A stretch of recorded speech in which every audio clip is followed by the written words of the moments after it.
In the not-too-distant future, a lone traveler named Virgil is on a train when he sees a mother and her young son in the car. In an act of generosity, he gives some of his food to the baby and stops at the next station.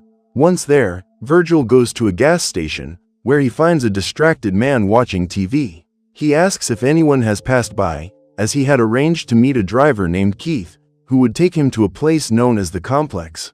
However, the man simply ignores him and continues watching the movie on television. Virgil then gives up and goes to look for a bathroom at the station, but as soon as he finds it, Keith speaks from outside, asking if he is the passenger who is looking for him. Virgil confirms this, and after washing his face, the two set off down the deserted road in search of the complex.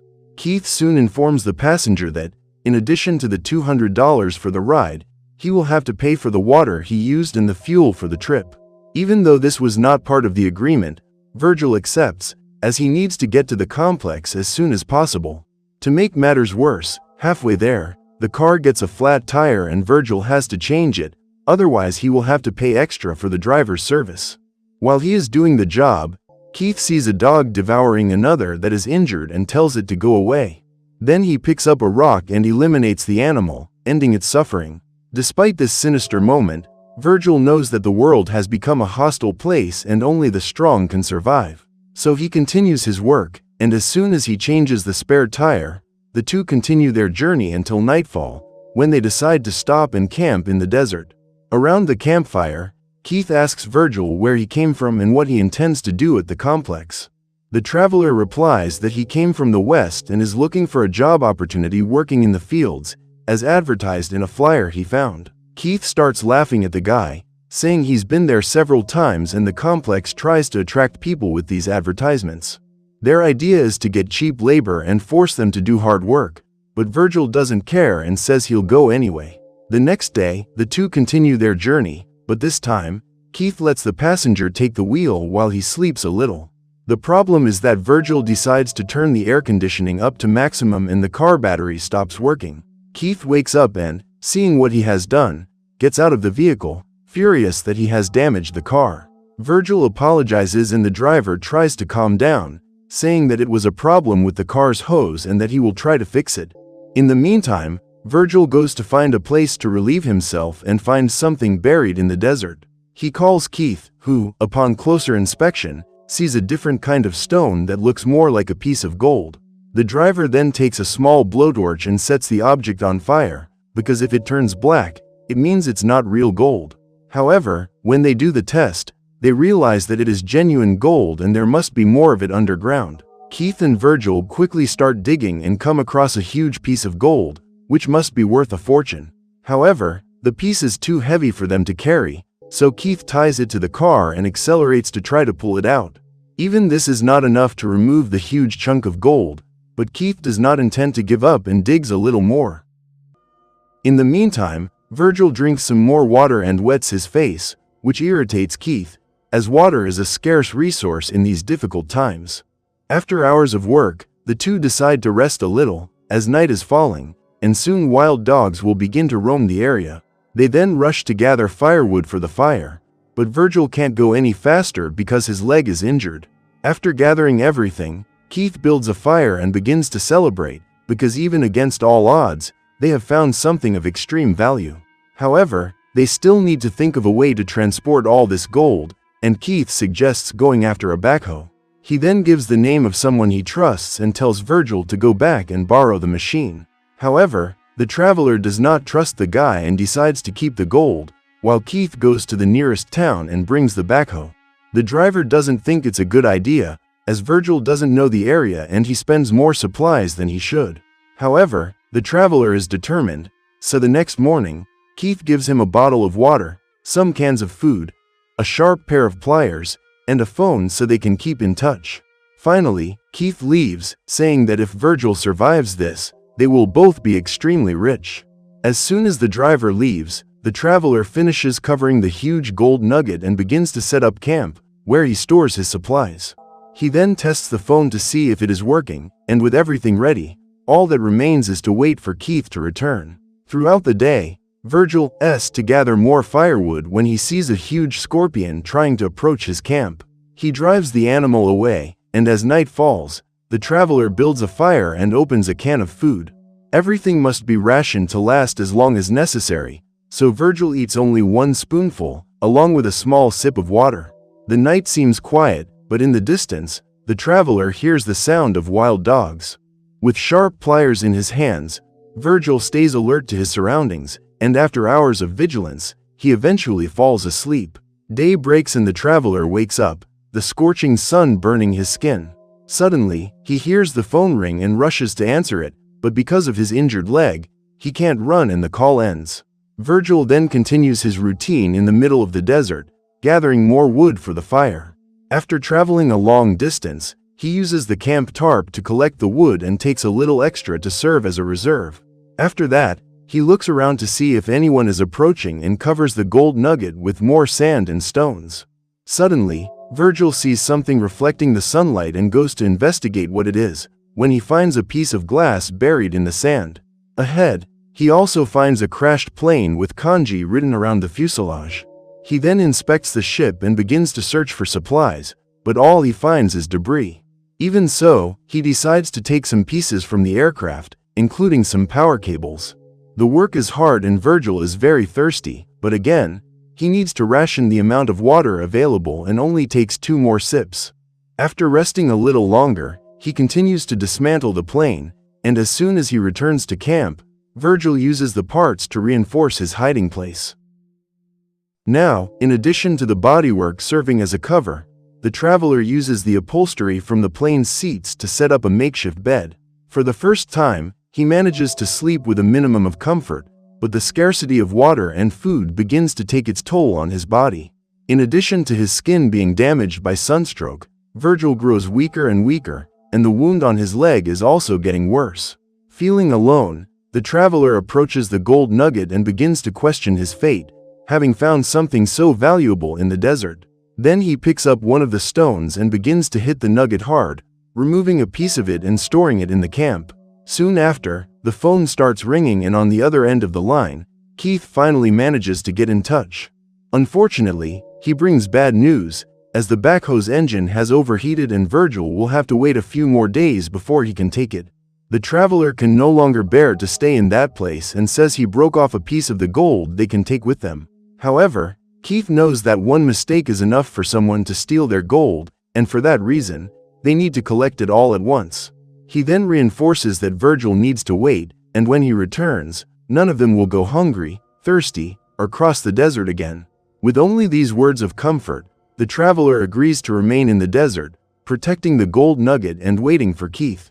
As night falls, the firewood begins to burn and the fire slowly goes out.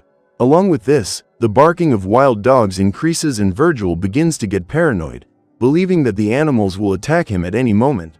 Because of this, he picks up one of the logs and uses it as a torch as he walks through the endless darkness of the desert.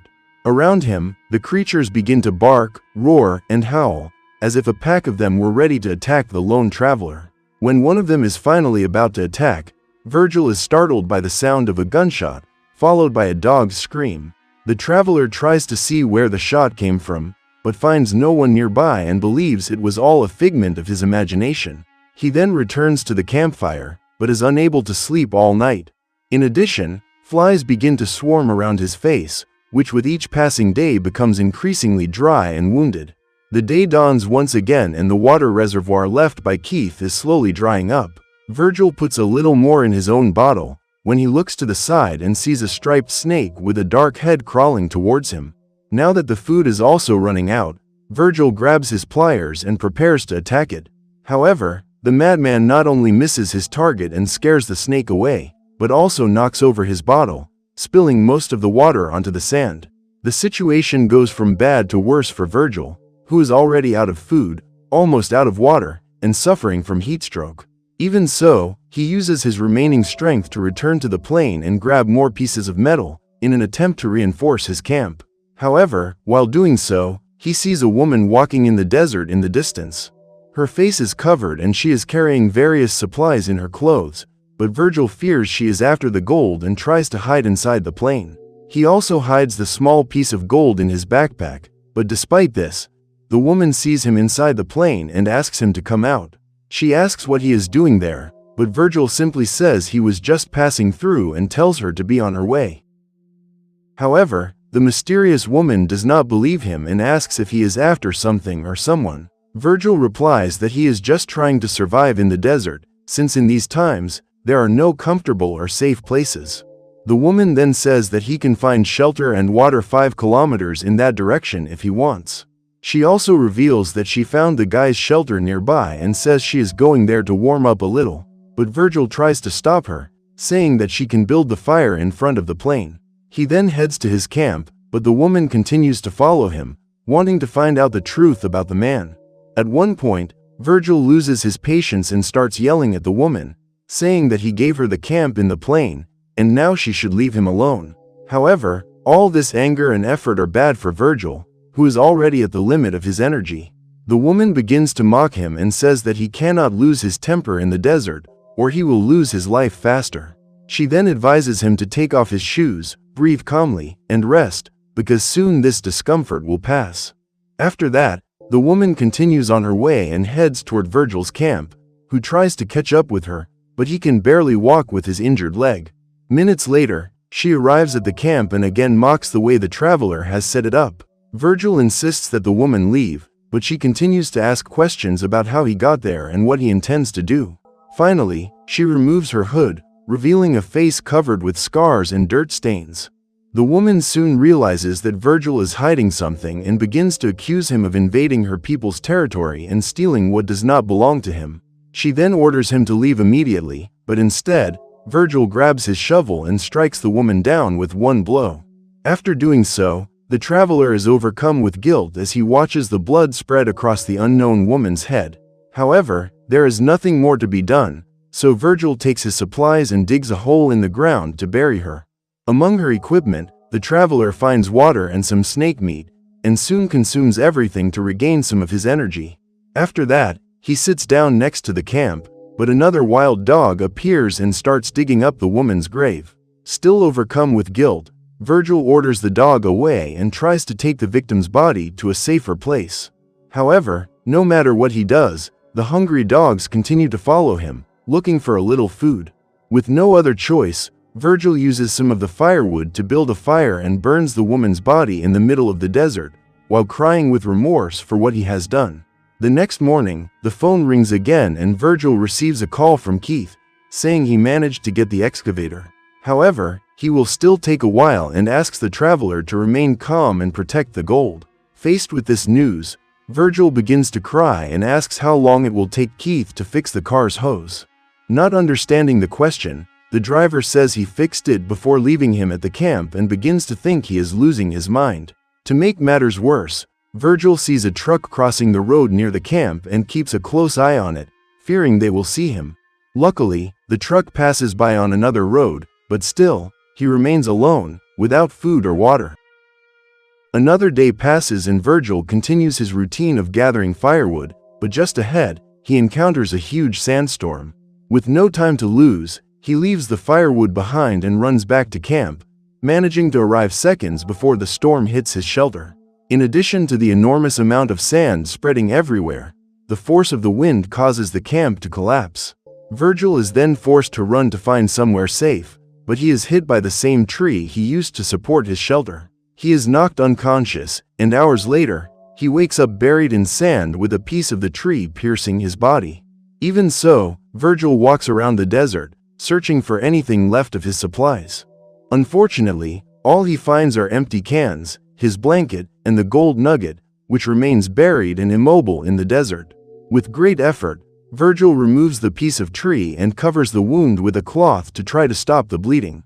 Then he takes the lid of the food can, heats it over the fire, and places it on the wound to try to cauterize it. Finally, he uses his own blood to moisturize his face and neck as he continues to wait for Keith to arrive. The hours continue to pass and Virgil falls asleep in the middle of the desert, but wakes up to the sound of approaching footsteps. As soon as he opens his eyes, he sees another woman with her face covered, holding a crossbow pointed in his direction. However, upon seeing the man's condition, the woman does not attack him and even gives him some water from her bottle. Soon after, Virgil begins to have several hallucinations involving the same woman he attacked in the desert, until he sees her spirit watching him from afar, her eyes covered by flames. Shortly thereafter, Virgil is freed from these hallucinations and wakes up in the desert, once again alone and without supplies nearby. He has no idea if the woman who gave him some water was real. The only thing left to keep him company is the gold nugget, which is costing him more than he anticipated. Virgil then crawls closer to the valuable object when he hears the sound of a phone ringing from underground. He starts digging as fast as he can and answers the call, with Keith asking if he's okay. However, Virgil can no longer think straight and says that no matter where he goes, the woman continues to follow him everywhere. Keith despairs and asks if this woman is nearby or if she knows about the gold. Virgil says no, and Keith orders him to get rid of this woman as soon as possible, otherwise she will ruin the whole plan. Seeing that help will still take a while, Virgil simply confirms and covers the rest of the gold with more dirt. He then ends the call, but immediately hears the woman's voice asking if he is hungry. Looking to the side, he sees the same woman holding a crossbow, and she says she can prepare him a meal. She also tells him about a water well nearby, but Virgil says he doesn't need help and tells her to leave. The woman insists and asks if he has seen her sister, revealing that she is not only real, but also looking for the traveler that Virgil eliminated. However, he refuses to answer and just tells her to leave, with the woman looking at him with a suspicious expression. Finally, she decides to leave and leaves Virgil alone, but first she lights several fires around him to protect him from predators. Minutes later, the traveler wakes up and receives another call from Keith, saying he has seen the smoke from the fires in the distance and is approaching. Virgil is relieved to hear this, but he tells Keith to hurry, as the place is beginning to be surrounded by wild dogs.